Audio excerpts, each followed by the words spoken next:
Hi friends, good morning.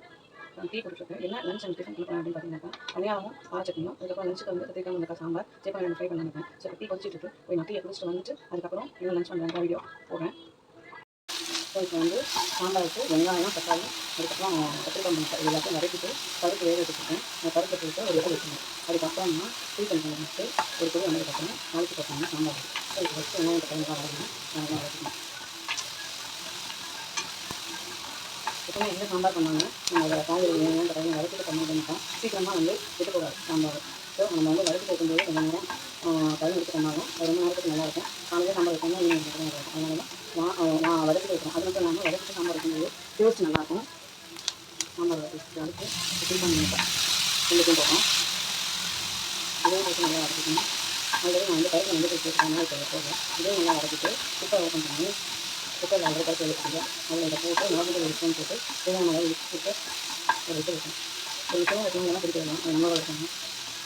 So இப்போ இவ்வளோ நல்லா வந்துச்சு. இந்த மாதிரி வதக்கிறதால நமக்கு சாம்பாரோட டேஸ்ட்டு நல்லாயிருக்கும். என்ன பண்ணலாம்னு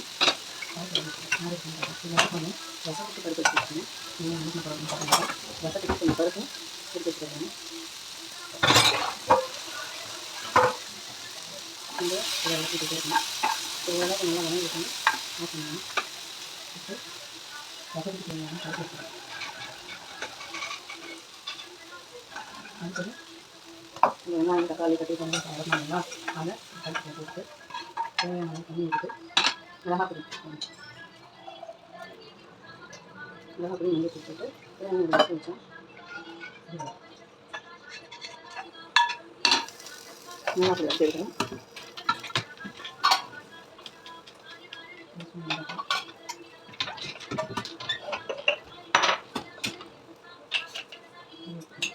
தேவையான அளவு இதெல்லாம் போட்டுட்டு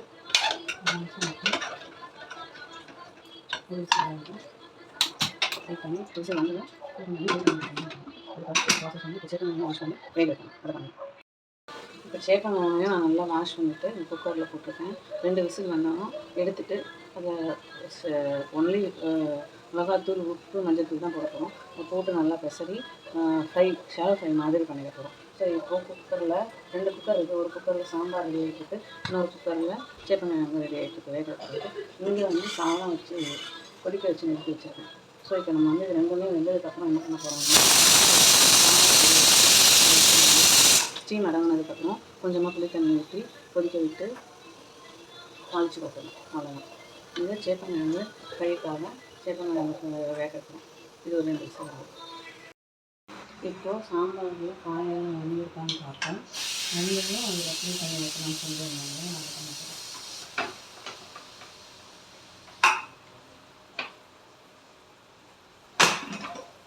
காயெல்லாம் வந்துருச்சு.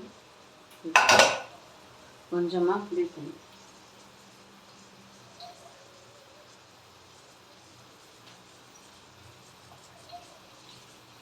இந்த பக்கம் வந்து சேப்பங்கிழங்கு ஃப்ரைக்காக சேப்பங்கிழங்கு வந்து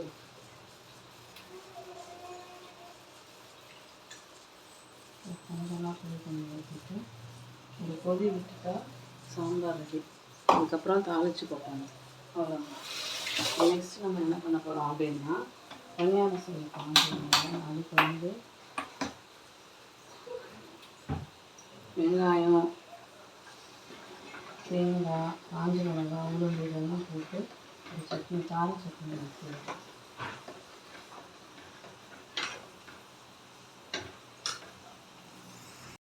இப்போ அடுத்து நான் என்ன பண்ண போகிறேன்னு பார்த்தீங்கன்னாக்கா சட்னி செய்கிறதுக்கு நான் அரிஞ்சு வச்சுருக்கேன். ஒரு வெங்காயத்தை நல்லா பொடியாக அரிஞ்சு வச்சுருக்கேன். அதுக்கடுத்து ஒரு 4-5 பட்டை தேங்காய், அதுக்கப்புறம் ஒரு 2 காஞ்ச மிளகாய் போடணும்.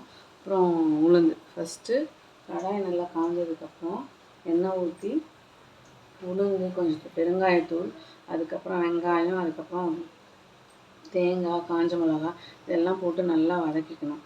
ஸோ எல்லாத்தையும் நல்லா போட்டு வதக்கிட்டு ஆஃப் பண்ணிவிட்டு அதுக்கப்புறம் ஆறிட்டு அரைச்சி கடுகு உளுத்தம்பருப்பு போட்டு தாளித்தா கார சட்னி ரெடி. அதுக்கடுத்து என்ன பண்ண போகிறேன்னு பார்த்தீங்கன்னாக்கா குழிப்பணியாரத்துக்கு தாளிப்பு கொடுக்க போகிறேன். ஃபஸ்ட்டு நம்ம எதை பண்ணலாம் அப்படின்னு பார்த்தீங்கன்னா இந்த கார சட்னியோட ரெசிபி பார்க்கலாம். இது ஒரு ஸ்பூன் எண்ணெய் விட்டுட்டு வெங்காயத்துக்கு முன்னாடி உளுந்து போடணும். உளுந்து கொஞ்சம் போட்டு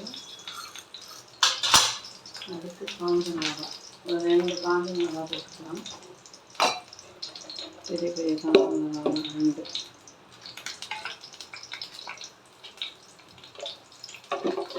அடுத்தது பெருங்காயம்.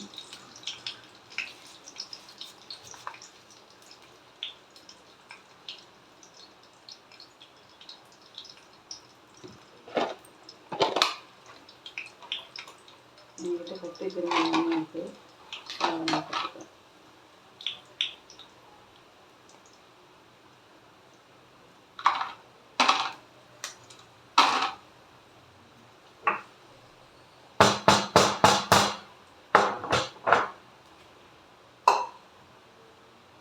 பெருங்காயம் போட்டுட்டு நல்லா வதக்கிடணும். சாம்பார் ஒரு பெரிய தாளிச்சுக்கணும். இதில் என்ன பண்ணணும், உளுந்து எடுத்து வெங்காயம்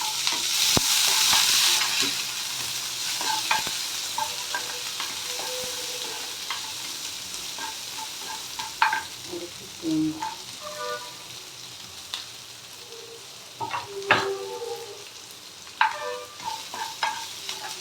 எல்லாத்தையும் போட்டு நல்லா வதக்கணும். பேர் கார சட்னி சொல்லுவாங்க.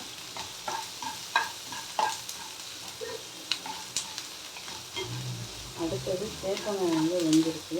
அதை ஓப்பன் பண்ணி அது தோலை எடுத்துட்டு மேக்க மாவு ரவுண்டாக கட் பண்ணி ஆல்ரெடி சொன்ன மாதிரி மிளகாத்தூள் மல்லித்தூள் உப்பு போட்டு நல்லா கச்சரிட்டு ஷேலோ ஃப்ரை பண்ணி எடுத்துட்டோம்னா அதுவும் ரெடி.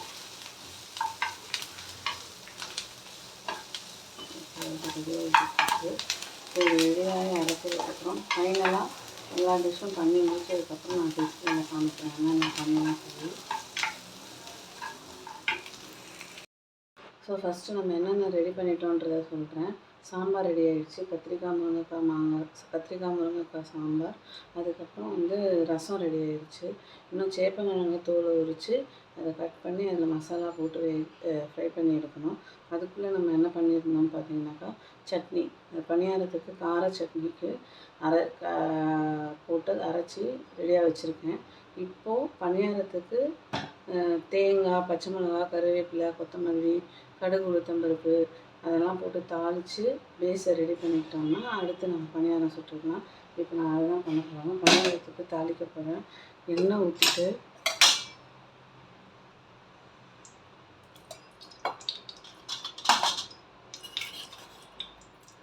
கொஞ்சம் கடுகு,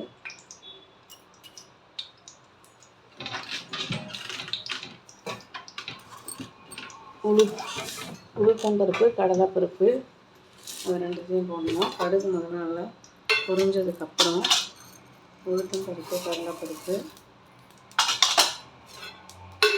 அதுக்கப்புறம் நம்ம அரிஞ்சு வச்சுருக்க வெங்காயம், பச்சை மிளகாய் இது 2த்தையும் போட்டு கருவேப்பிலை போட்டுட்டு இந்த பேஸ் மாவு இருக்குது இல்லைங்களா, இது இட்லி மாவு தான், அந்த மாவில் போட்டுட்டு நம்ம பணியாரம் செய்யலாம்.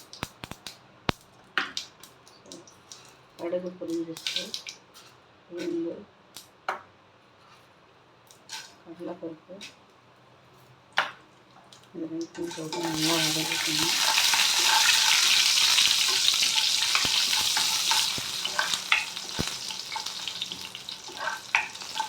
இது கொஞ்சம் கலர் மாறினதுக்கப்புறம் கொஞ்சம் வறுபட்டதுக்கப்புறம் வெங்காயமும் பச்சை மிளகாயும் போட்டுக்கணும். அதுக்கப்புறம் கருவேப்பிலை போட்டுக்கணும்.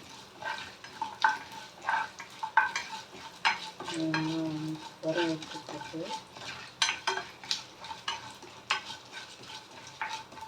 அடுத்தது நான் ஒரு வெங்காயம், பெரிய வெங்காயம் ஃபைனாக சாப் பண்ணி வச்சுருக்கேன்.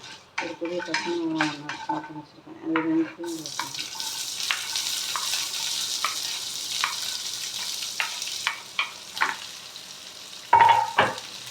போட்டுட்டு நல்லா வதக்கிக்கணும். அதுக்குன்னு கருவேப்பிலை.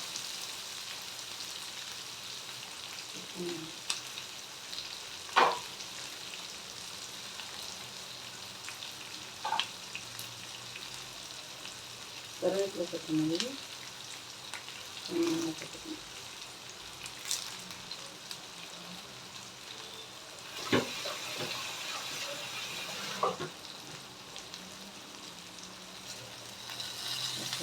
கொத்தமல்லி போட்டுட்டு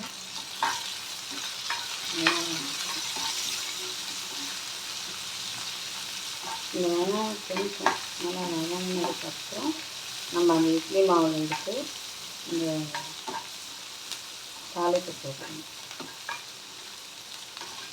அடுத்து என்ன பண்ண போகிறோம்னா சேப்பங்காய் சேர்க்கணும்.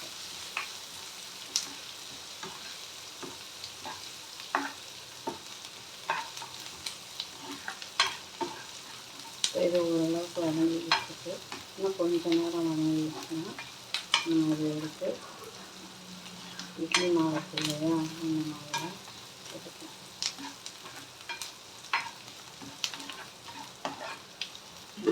சாதம் வெந்திருக்கான்னு பார்த்து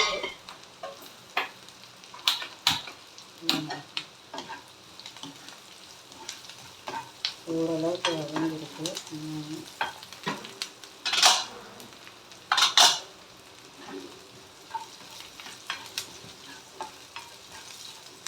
இந்த அளவுக்கு வதங்கி இதை ஆஃப் பண்ணிவிட்டு மாவில் போட்டுக்கலாம்.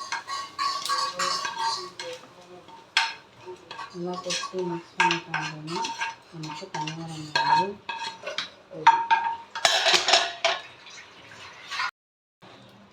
இப்போ நம்ம அடுத்தது என்ன பண்ண போகிறோம் அப்படின்னு பார்த்தீங்கன்னாக்கா சேப்பங்கிழங்கு ஃப்ரை. சேப்பங்கிழங்கு ஃப்ரைக்கு எண்ணெய் ஒரு 2 டேபிள் ஸ்பூன் ஊற்றிட்டு கடுகு போட்டு கடுகு பொரிஞ்சதுக்கப்புறம் நம்ம சேப்பங்கிழங்கு ரெடி பண்ணி வச்சுருக்கோம். ஸோ சேப்பங்கிழங்குல மிளகாத்தூள், மஞ்சள் தூள், உப்பு இது 3 போட்டு பெசரி வச்சுருக்கோம். கொஞ்சமாக புளி தண்ணி ஊற்றிக்கணும், அப்போ டேஸ்ட்டு நல்லாயிருக்கும். இது எல்லாத்தையும் நல்லா போட்டு மிக்ஸ் பண்ணி வச்சுட்டு கடுகு வெடித்ததுக்கப்புறம் சேப்பங்கிழங்கு எடுத்து அதில் போட்டு ஃப்ரை பண்ணிட்டோம்னா சேப்பங்கிழங்கு ஃப்ரை ரெடி. ஸோ நீங்கள் ஃபுல்லாக முடிச்சுட்டு உங்களுக்கு லாஸ்ட்டாக ஃபைனலாக இன்றைக்கி என்ன டிஃபன் லஞ்ச் அப்படின்றத டிஸ்பிளே பண்ணிட்டாங்க. அவ்வளோதான்.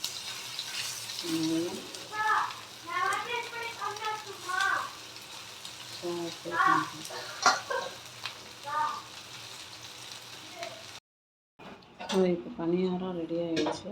பணியாரம் வித் கார சட்னி டிஃபன் ரெடி.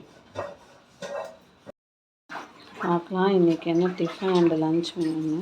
டிஃபன் பார்த்தீங்கன்னாக்கா பணியாரம், கார சட்னி, அதுக்கப்புறம் லன்ச் ரைஸு, கத்திரிக்காய் முருங்கைக்காய் போட்டு சாம்பார், சேப்பங்கிழங்கு ஃப்ரை. இதுதான் இன்றைக்கி எங்கள் வீட்டில் டிஃபன் அண்ட் லன்ச் மெனு. இப்போ நான் போய் பேக் பண்ண போகிறேன். பாய், தேங்க்ஸ் ஃபார் வாட்சிங்.